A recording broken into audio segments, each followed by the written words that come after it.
Hey guys, I am making some YouTube videos. It's going to be a play a hand versus me type series, and maybe it'll evolve into something bigger and better or whatever. So I'm starting with hand reading, and we're going to, well, the goal is the sub goal is really to teach you how to hand read. The main goal is to teach you how to problem solve. And there's a lot of tricks and kind of interesting, fun things we can do. And it's my wish or my goal that we could end this video being slightly better problem solvers and better hand readers too. That'd be cool too. So yeah, let's just get into it. So I'm going to create uh, my own little game and scenario here, and you're gonna have to try and beat me. So you're in my shoes. You have ace king, and I bet, I don't know, let's say I bet pot on the river. And I'm going to tell you what my range is. My range is queen jack or ace ace. So this hand's going to be pretty easy, but they're going to get harder and harder. So my range is queen jack or ace ace. Should you call or fold? And the next question is, how often do you win? Which is the harder question. So forget about pre-flop, flop, turn, doesn't matter. I'm telling you what my range is. Forget about previous bet sizes, stage of the tournament, whether it's final table or not. Just, very simply, I bet the river, should you call or fold? And don't read anything into my river bet size. There's no, trick, oh, I'd never bet pot with queen jack here, so I fold, or whatever. Okay, so this is a question where either you have the knowledge and it's a pretty easy question, or you don't and it's a really hard question. But that's only the case if you only try and solve this problem by thinking about it. I'm going to show you guys a few tricks here. Okay, so the first step to solving a problem you can't solve by thinking about it, just immediately be able to solve it, if you get stuck, is to draw it out or visualize it, or even if you have a deck of cards, that will help. Might even be better. So how can we draw out this problem? So what do we know about the hand? So we know the board, we know my cards, we know your cards, and we know my range. So for example, 6, 3, 8, 4, 7, forget about the order, it doesn't matter. I'm gonna forget about the suits too, just makes my life easier. Then you have the ace king, and I'm gonna draw your ace king over here, just to make life easier. So hold on. Alright, the other thing I could draw is the ace ace and queen jack, which is what I said my range is. And I think most people guess 50-50, but when I draw it out like this, I think it would be quite obvious to most people that they're wrong here. So instead of just drawing, the one ace ace and queen jack, I'm going to take out all the queens and jacks out of the deck. So I'm going to draw the aces, what is that? There's an ace of clubs left, ace of clubs, ace of spades, ace of diamonds,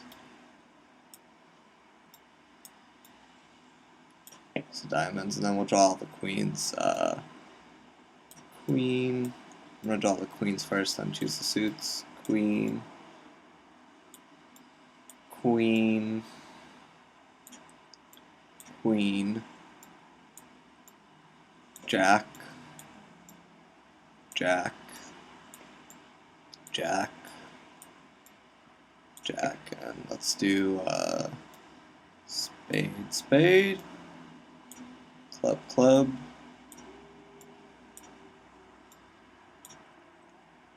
oh fuck, hold on. Okay, save you guys the pain of watching me draw that. Alright, so it should be quite apparent that there's just way more of these and way less of these. So so you should probably know that it's not 50-50, and if you didn't, I just told you, so now you know. But just drawing it out, you've you've uncovered something fundamental about about poker. Like how many cards are really important to figuring out how to range people or how much, what my range looks like actually. So it's not 50-50 at all. So here's a question. You have three aces, how many ways can you make pocket aces here? So here's another trick. So if you can't solve that question, your step is a thing you could do is simplify here. Make the question easier. When you see an obstacle that's too hard, you figure out a way to go around it. Alright, so how can we make this question easier? So the question was, there are three aces, how many ways can you make aces? Well, it would be a lot simpler if I just did the same question and said, well, if I have one ace, how many ways can I make aces? Well, that's pretty simple. You have 0 ways. There's only one ace left in the deck. Now what if I said two aces? Well, you could have the ace of clubs, ace of spades. That's it. And then what if I said three aces? Well, maybe you can do ace of clubs, ace of spades, ace of diamonds, ace of clubs, ace of diamonds. So, simplifying turned a pretty hard question into a pretty easy one. Now try this for this hand. How many ways can you make queen jack when there's 8 of them?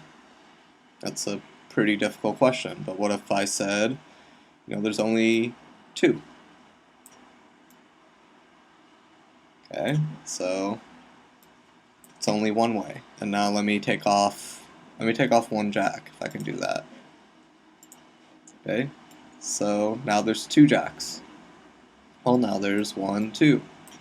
And then I could do this again for the other jack. Now there's only 3 jacks. 1, 2, 3, and we'll do it for 4 jacks. 1, 2, 3, 4.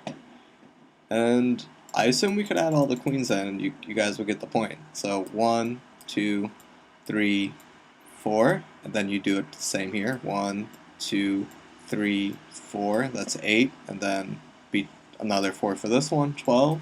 Then another 4 for this one, 16. 1, 2, 3, 4. 1. That's so ugly. 1, 2, 3, 4. All right, so there'll be 16 here and 3 here.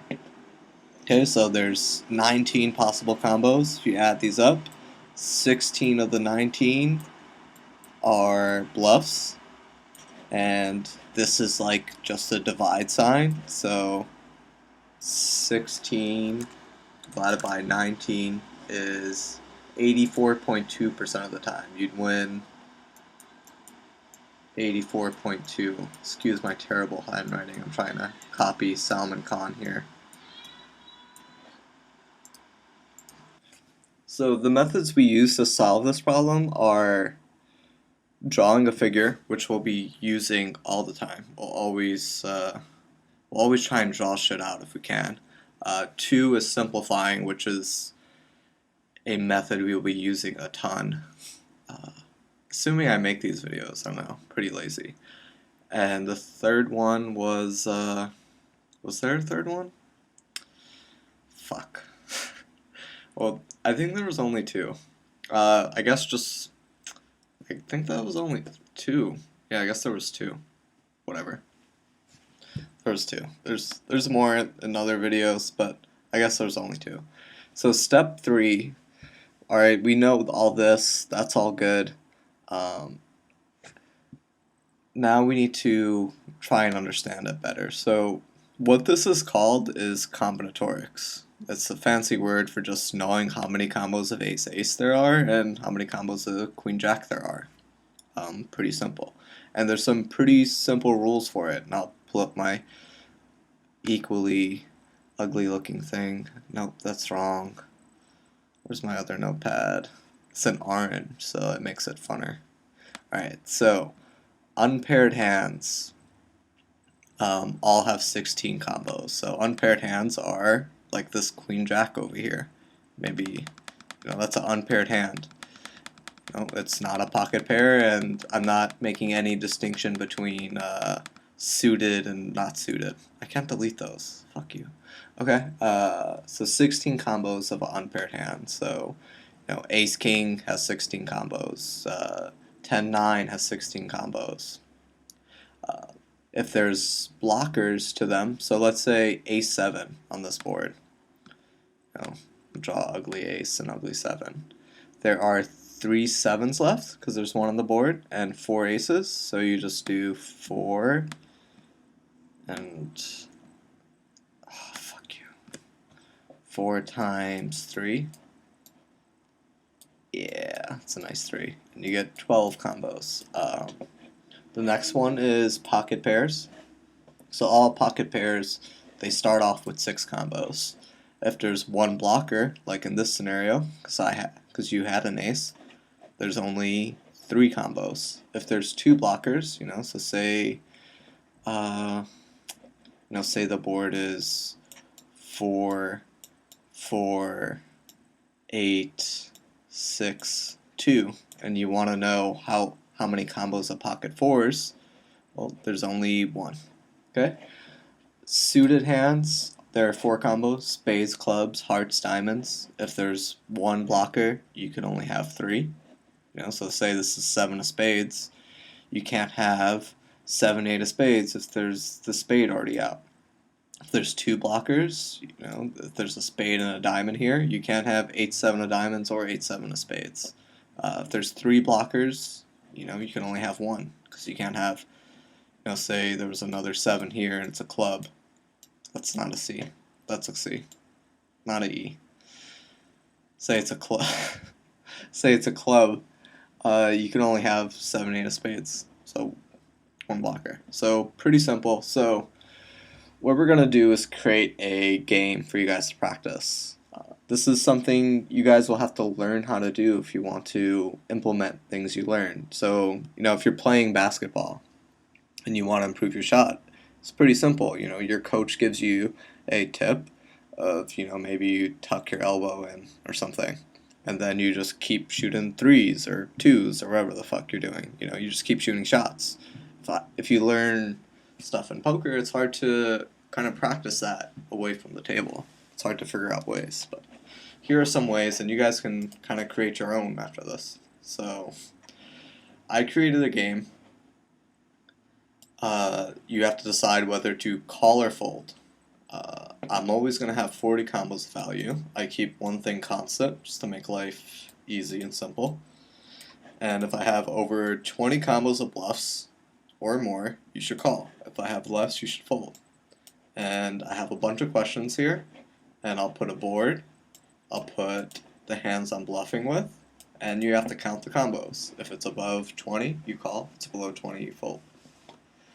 Another thing you could do is you can do time pressure on here. You could put, a stopwatch on and try and do it faster and faster and faster.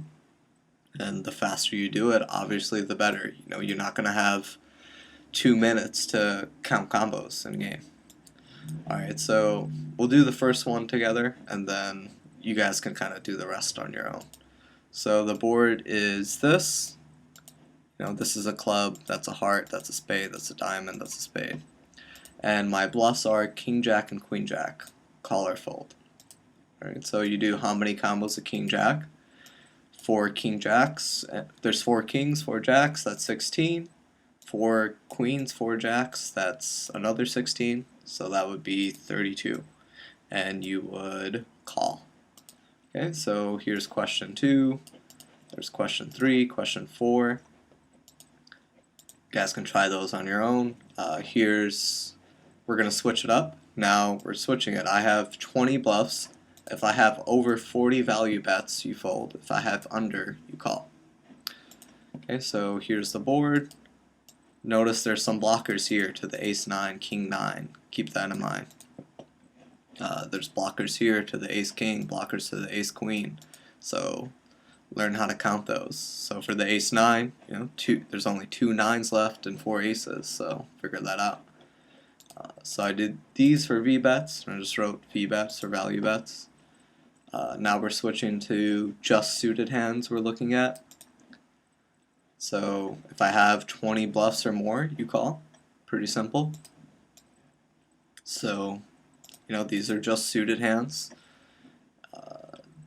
So I did 3 of those. Then we're doing suited hands and value bets. This means ace deuce through ace 6. This means ace deuce of spades for a flush, ace 3 of spades for a flush, ace 4 of spades, ace 5 of spades, ace 6 of spades. Okay, then do those. And then I did with pocket pairs. All here. Pretty self-explanatory. And here are all the answers. All these are numbered, so you could check back and forth. So here's all the answers, and try it out. And you can create your own. You can create your own problems. Pretty simple. Just type in a board. Just do board this, and then pick a range, whatever. Pick a board. Put v-bets or bluffs. Add some time pressure. Try and improve your time. Try and improve your accuracy. And keep working at it till you get better and better. Alright, so part 2 will be on calculating EV. Hope this video was helpful and interesting. Peace.